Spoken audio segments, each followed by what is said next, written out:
Sadguru Name, Sri Gurudev Name,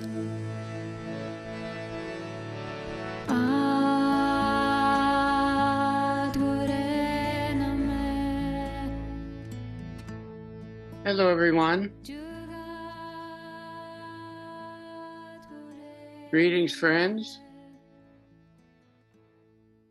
Going to take a look around and see you.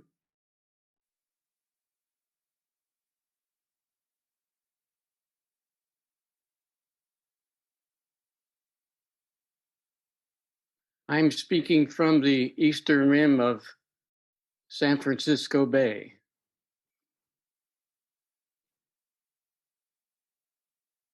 Land of the, originally land of the Ohlone and Chochenyo and other tribes. A very rich area. The portal right across the bay called the Golden Gate gave entry to a wonderland and of enormous diversity, biodiversity, beauty.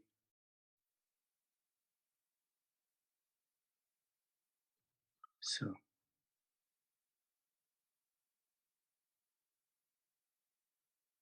I want to return to the chant that was playing when you arrived.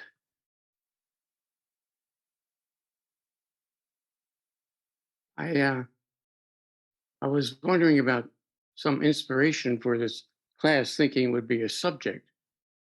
And the first thing that came to mind was that piece of music.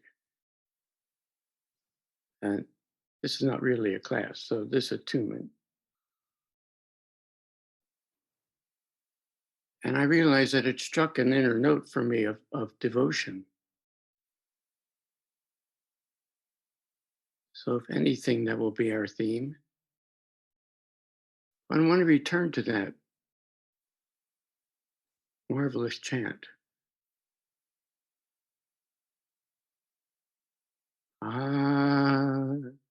Gure Name Juga Name Jame Sadguru Name Sri Gurudev Name. It's a chant to the Guru. You know, Guru means that which brings us from darkness to light. So the transliterations and translations of that chant emanate from that focus out into a much larger one. It's often translated as I bow to the primal Guru.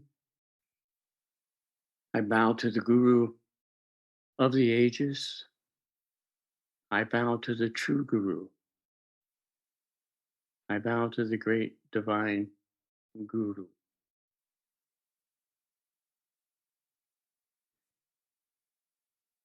Whose glory will always be. Then other translations emanate from there. Guru becomes wisdom. So this is a chant to wisdom, to the fruit of the darkness and light coming together, bringing us from darkness to light.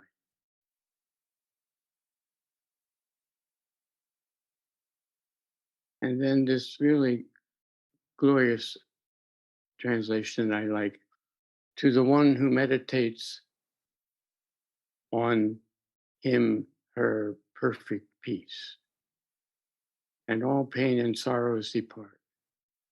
Meditate on that one who contains this universe of the entire creation. To the one who meditates on that one, perfect peace, and all pain and sorrows depart. Meditate on that one who contains this universe, whose holy name is the whisper on the lips of the entire creation. This universe, this universe.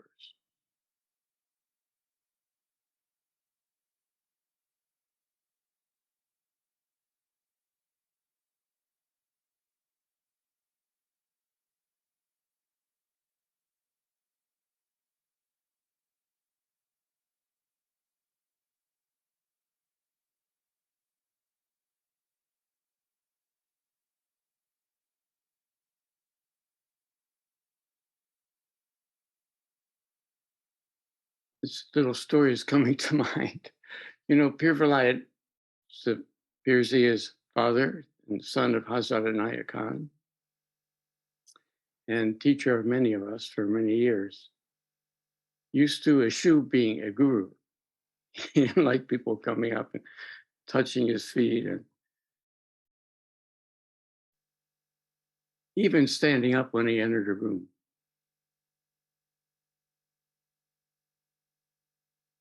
And yet, so many of us saw him as one guiding us from darkness to light.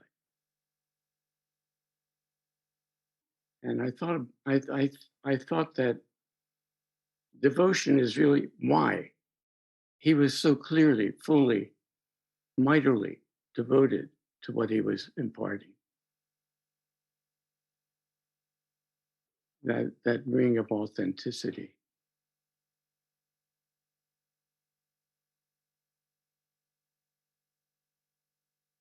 So I want to make a few announcements before we go any further or deeper. Um, First, thanks to the wonderful team of tech people. Altogether, there's about 15 tech people not all on duty right now, and who could be working for much higher wages in the industry. Very highly skilled, dedicated people, and I just want to say thank you to all of you. And secondly, after this session at 9:45, there will be what's being called office hours, a chance to meet with a couple of the mentors and others who just want to come together and reflect with each other and learn from each other. So you're most welcome. You just need to, when this session ends, just sign back on to the same Zoom link at 9:45.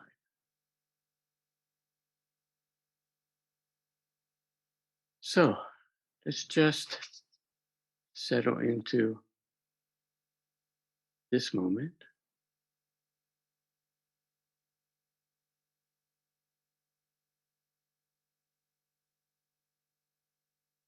Settle into a easy, natural breath, regular,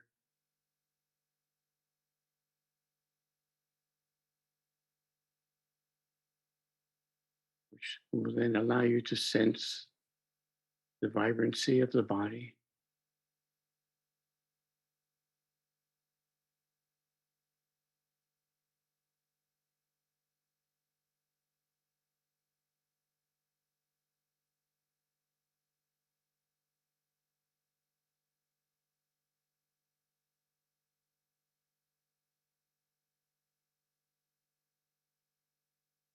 the sounds in the room,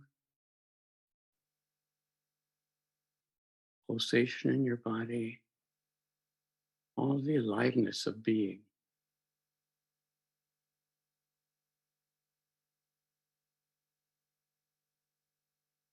here.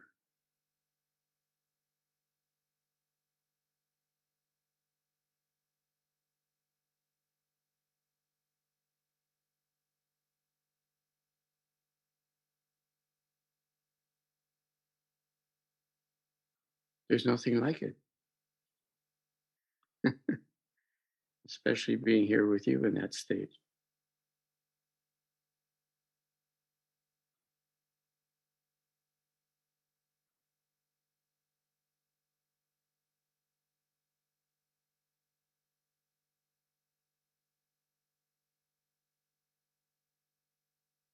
Oh my. I just got this notification that Ayaz had entered the waiting room. And one of the next things I wanted to share with you is a story of Ayaz. I'm taking that as my cue.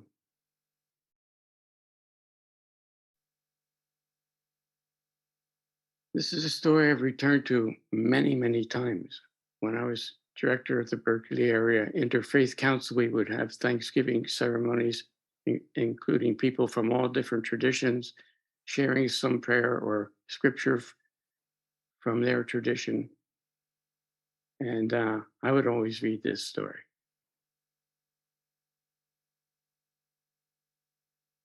It comes in the context of teaching about the fragrance of that emanates from our gratitude, the fragrance in the heart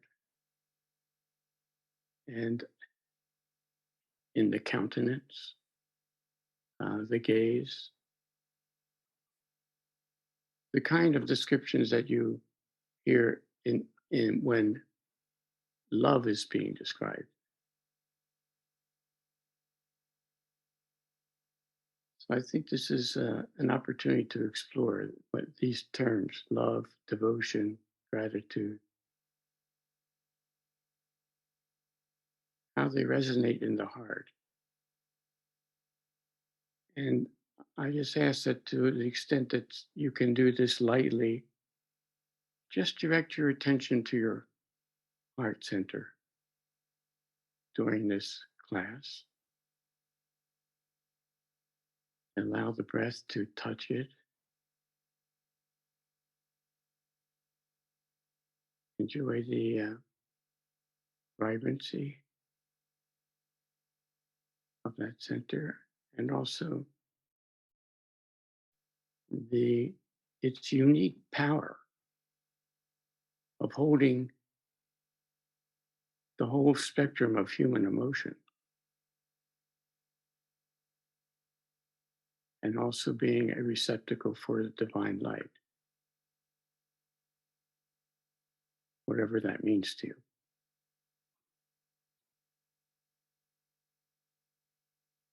Something greater and other than human.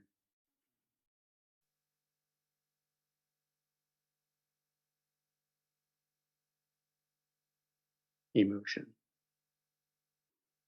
So I'll read this story with one kind of caveat. Um, I almost always cry when I read this story. So, pardon. There's no need to pardon my crying, but just don't worry about it. It feels good.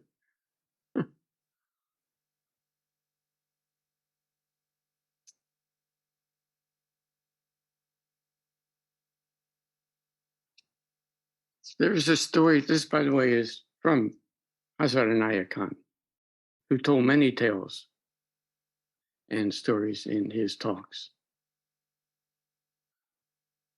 There is a story of a slave called Ayaz, who was brought before a king with 9 others. And the king had to select one to be his personal attendant. The wise king gave into the hands of each of the 10 a wine glass and commanded him to throw it down. Pardon me.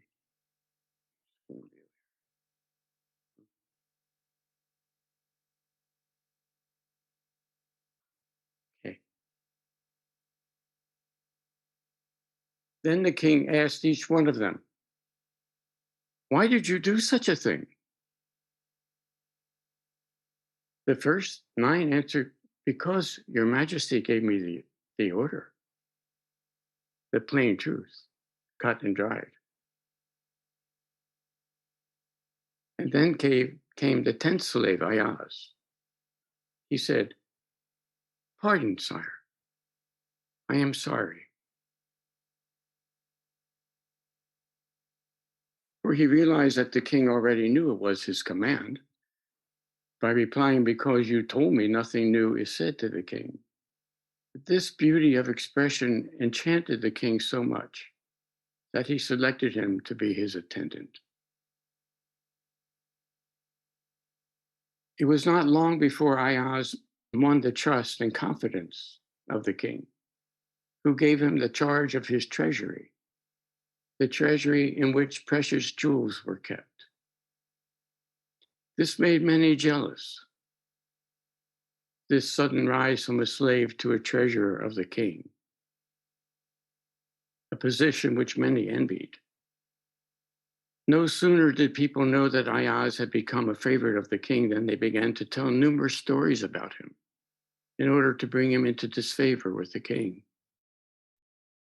One of the stories was that Ayaz went every day into the room where the jewels were locked in the safe, and that he was stealing them every day, little by little.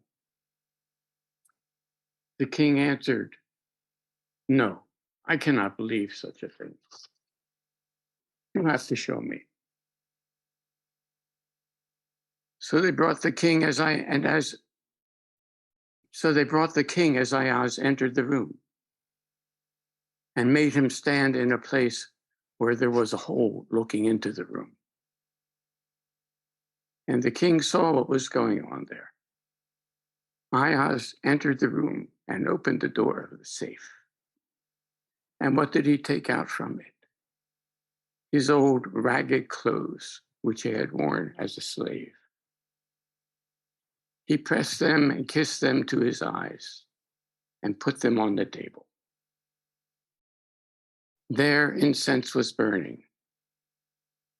And this that he was doing was something sacred to him. Then he put on these clothes and looked at himself in the mirror and said, as one might be saying a prayer, "Oh, listen, O Ayaz. See what you used to be before. It is the king who has made you and who has given you the charge of this treasure. So regard this duty as your most sacred trust, and this honor as your privilege and as a token of the love and kindness of the king. Know that it is not your worthiness that has brought you to this position. Know that it is his greatness, his goodness, his generosity, which has overlooked your faults and which has bestowed that rank and position upon you by which you are now being honored. Never forget, therefore, your first day, the day when you came to this town, for it is the remembering of that day which will keep you in your proper place." He then took off the clothes and put them in the same place of safety and came out. As he stepped out, what did he see? He saw that the king before him, before whom he bowed, was waiting eagerly to embrace him. And the king said to him, "What a lesson you have given me, Ayaz. It is this lesson which we all must learn, whatever be our position. Because before that king in whose presence we all are but slaves, nothing should make us forget that helplessness through which we were reared and raised and brought to life, to understand and to live a life of joy. People told me that you had stolen jewels from our treasure house, but on coming here, I have found that you have stolen my heart."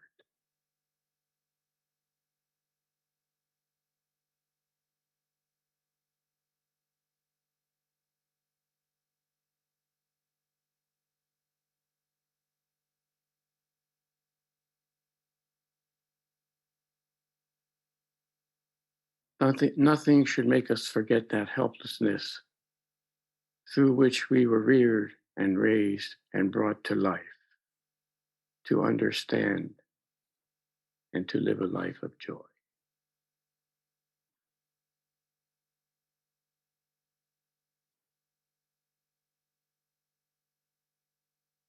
Oh,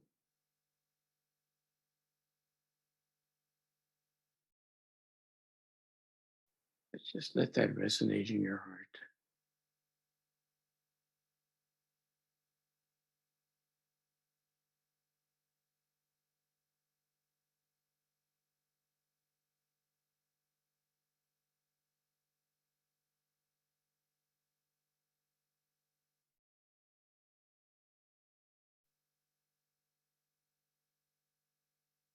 And your tongue, if you would open the chat, I would like to invite people, if you want to just say in one sentence or a few words, anything that strikes you from contemplating this marvelous story. Just please feel free. No need to do it or read them, but if you're so moved.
Well, thank you, friends. So many beautiful expressions. I hope we can capture these chats. Um, an unscheduled poem just came to mind. I may abbreviate it, but it moves me in a similar way. From the Matnawi of Rumi, thanks to Coleman Barks. Someone who doesn't know the Tigris River exists brings the caliph who lives near the river a jar of fresh water.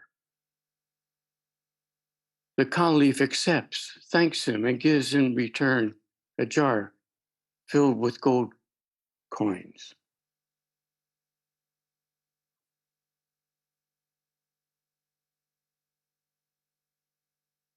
The caliph now speaking, since this man has come through the desert, he should return by water. Taken out by another door, the man steps into a waiting boat and sees the wide fresh water of the Tigris. He bows his head. What wondrous kindness that he took my gift.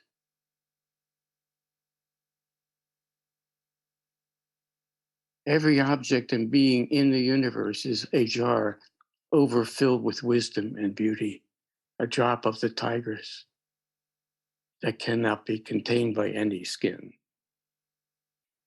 Every jarful spills and makes the earth more shining as though covered in satin.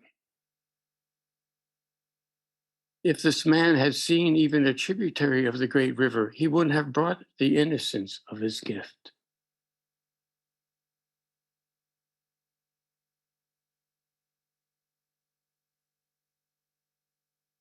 You knock at the door of reality. You shake your thought wings, loosen your shoulders, and open. Perfect instructions for whirling, by the way. So, just one more short reading I wanted to share with you, and then we're going to turn to a piece of music as a way to leave our time in a meditative passion. This comes from a wonderful collection of Mershid's teaching. And as the religious person has the religious attitude in the temple, so the Sufi has that attitude before every being. Before that being is the temple of the divine. Therefore, the Sufi is always before his Lord, whether a servant, a master, a friend, or a foe. He is in the presence of God. She is in the presence of God.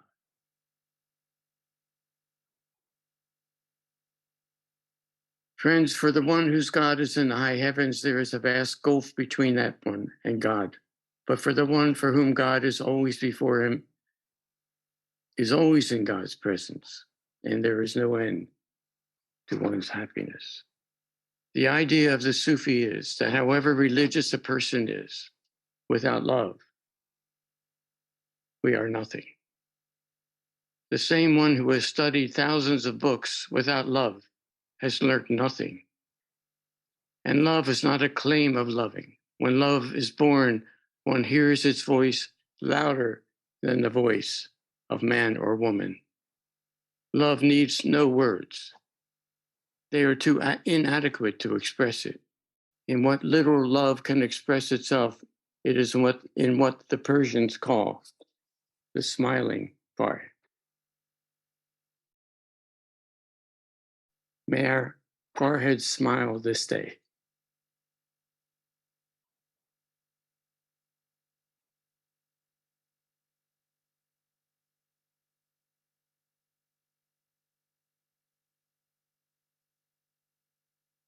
Oh, I just got a request to announce that next week Pirzia will lead us in a solstice meditation. Good to know.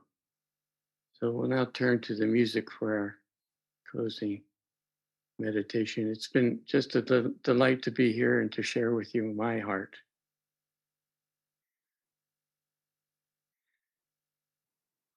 Blessings on your day.